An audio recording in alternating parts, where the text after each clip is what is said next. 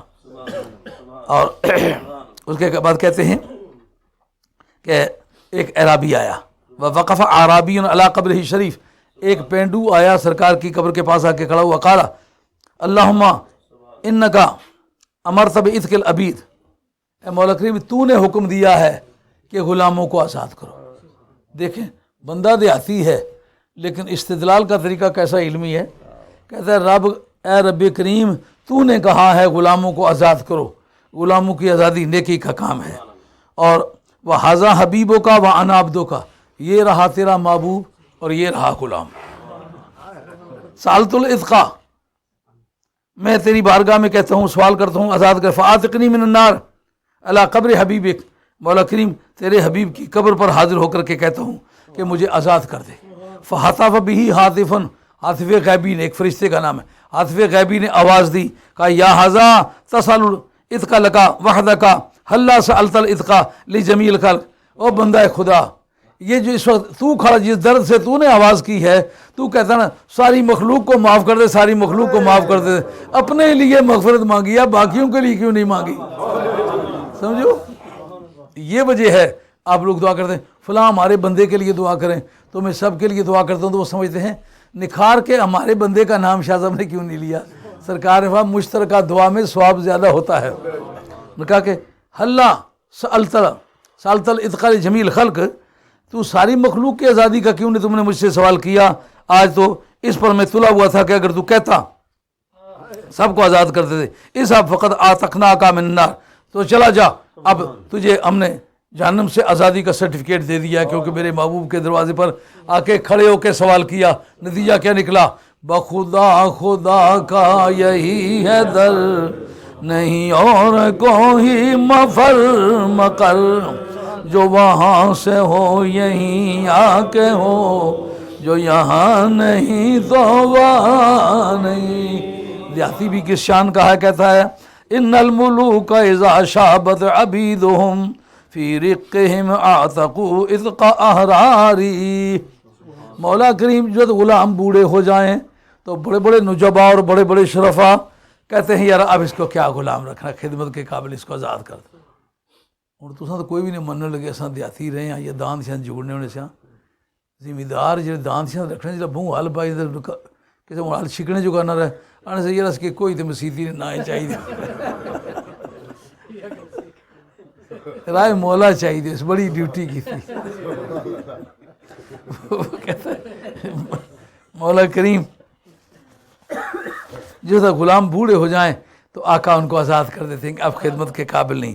وَأَنْتَ يَا سَيِّدِي أَوْلَى بَذَاكَ رَمَنْ قَدْ شِبْتُ فِي الرِّقِّ فَآتِقْنِي مِنَ النَّارِ، مولا کریم تیری بارگاہ میں بوڑھا ہو گیا ہوں، اب تیری شان کہنے لائق ہے، مجھے آزاد کر دے۔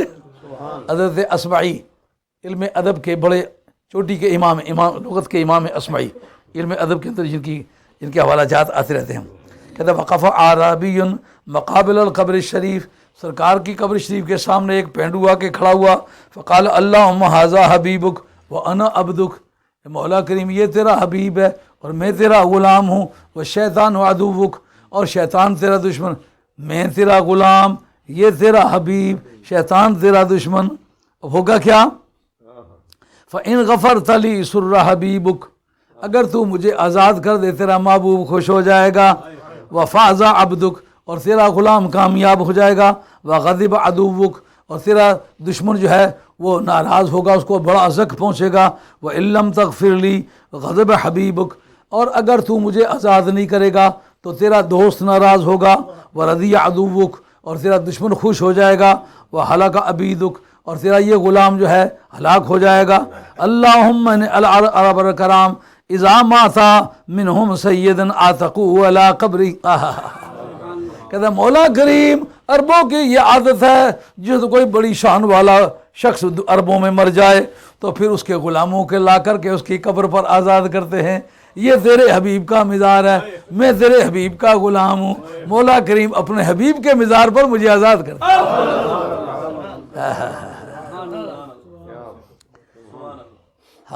ایک بات اور سن لو، اس کے بعد پھر بیان ختم کرتے، کیونکہ گھنٹہ پر میرا خیال ہو چکا ہے۔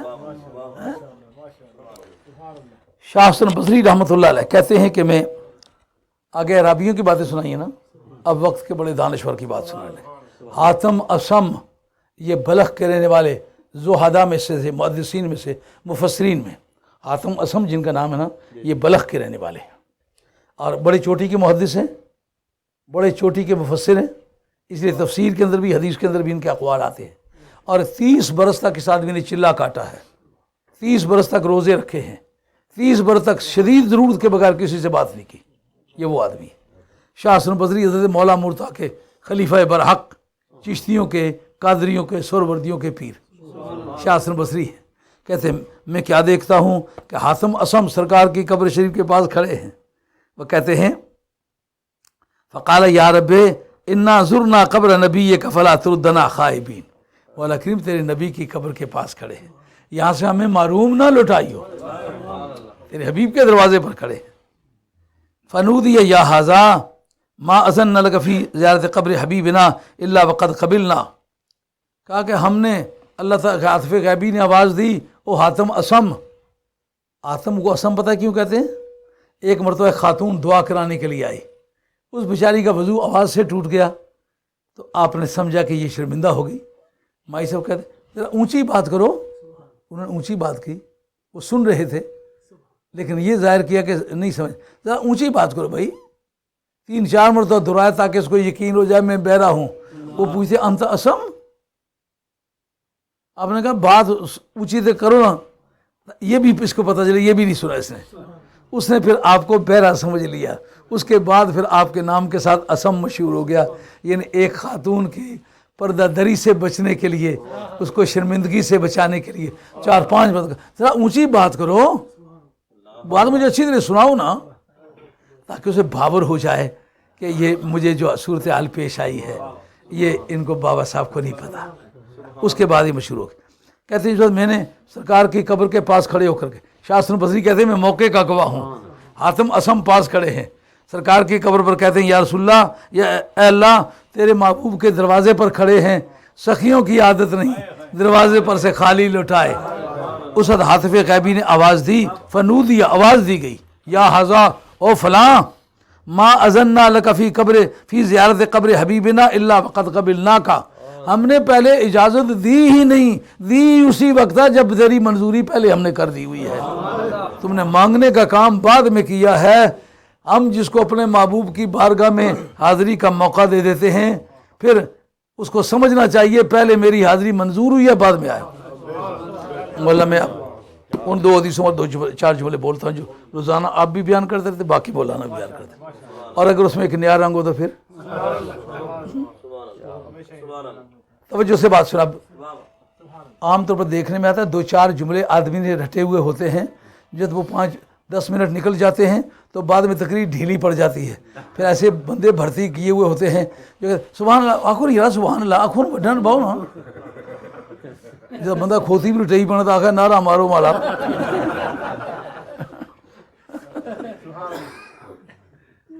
میں نے چونکہ کام کیا ہوا ہے، یہ کہ 10 گھنٹے بھی چلوں تو اسی روانی کے ساتھ چلوں گا، الحمدللہ میرے پاس اس کے دلائل ہیں۔ یہ کہ من زارہ قبری وجبت لہو شفاعتی، جو میری قبر کی زیارت کرے اس کی شفاعت مجھ پر واجب ہے، ایک حدیث۔ اس کے راوی حضرت عبداللہ بن عمر ہے۔ دوسری حدیث عن انس رضی اللہ تعالیٰ عنہ من زارانی فی المدینۃ مختصبا کانا فی جواری یوم القیامہ او کما قال علیہ السلام۔ کافی دھیان سے بات سنیں گے، سمجھ آئے گی، مگر زندگی بھر یاد بھی رہے گی انشاءاللہ۔ جو کام ذرا زور لگا کے کیا جائے نا وہ آدمی کے رگو پہ میں بیٹھ جاتا ہے، آدمی پھر اس کے لیے کچھ اسے قیمت خرچ کی ہوتی ہے نا، لیبر کی ہوتی ہے، وہ دماغ میں بیٹھ جاتا ہے۔ یہ تھوڑی سی لیبر کریں آپ کے دماغ میں بات بیٹھ جائے گی۔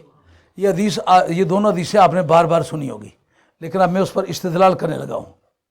وہ 14 علوم جن جو پڑھتے ہیں اس لیے کہ قرآن سے صحیح دلیل بنائیں، جو قرآن سے نکلتا ہے وہ نکالیں، جو حدیث سے صحیح بات دریافت ہوتی ہے وہ دریافت کریں، اس کے لیے پرنسپل ہیں، اگر ان کو پراپرلی آپ یوٹیلائز کریں تو پھر پراپر نتیجہ نکل سکتا ہے، اگر ان میں آپ ڈھیلے ہیں تو پھر آپ کے نتیجے بھی اسی طرح ڈھیلے ہوں گے۔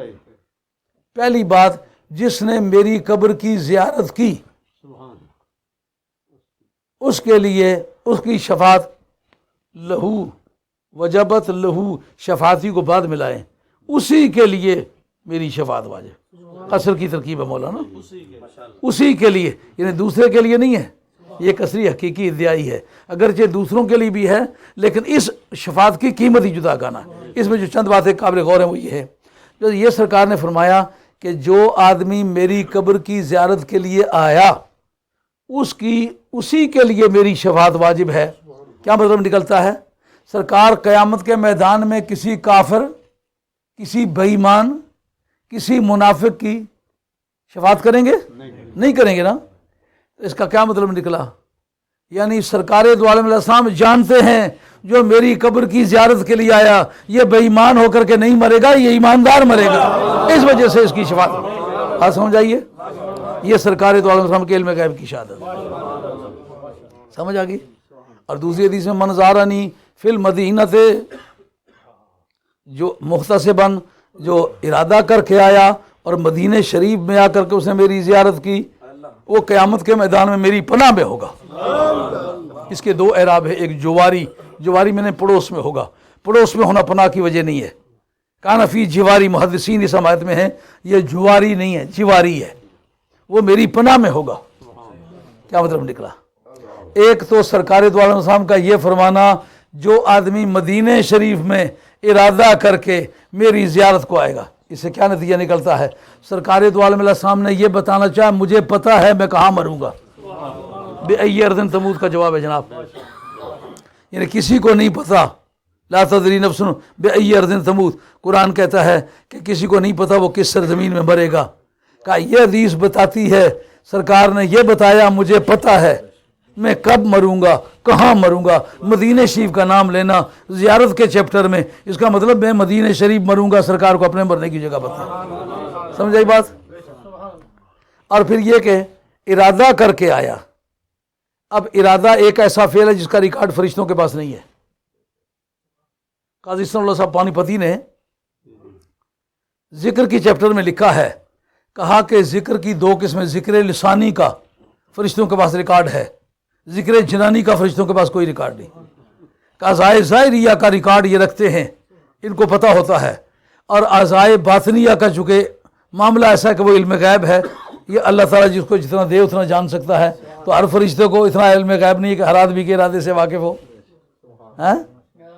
تو جب ذکر جنانی کا ریکارڈ ہی فرشتوں کے پاس نہیں ہوتا، پتہ ہی نہیں ہوتا، تو از قسم علوم غیبیہ ہے نا، جو سرکار ارادہ کر کے میری زیارت کے لیے آیا، اب ارادے کا ریکارڈ کس کے پاس ہوگا؟ اس کے پاس ہوگا جو غیب جانتا ہے، جس کے پاس غیب نہیں ہے وہ جانتا نہیں۔ بات سمجھ آئیے؟ ہر آدمی کا دماغ قبول کرتا ہے کہ نہیں کرتا؟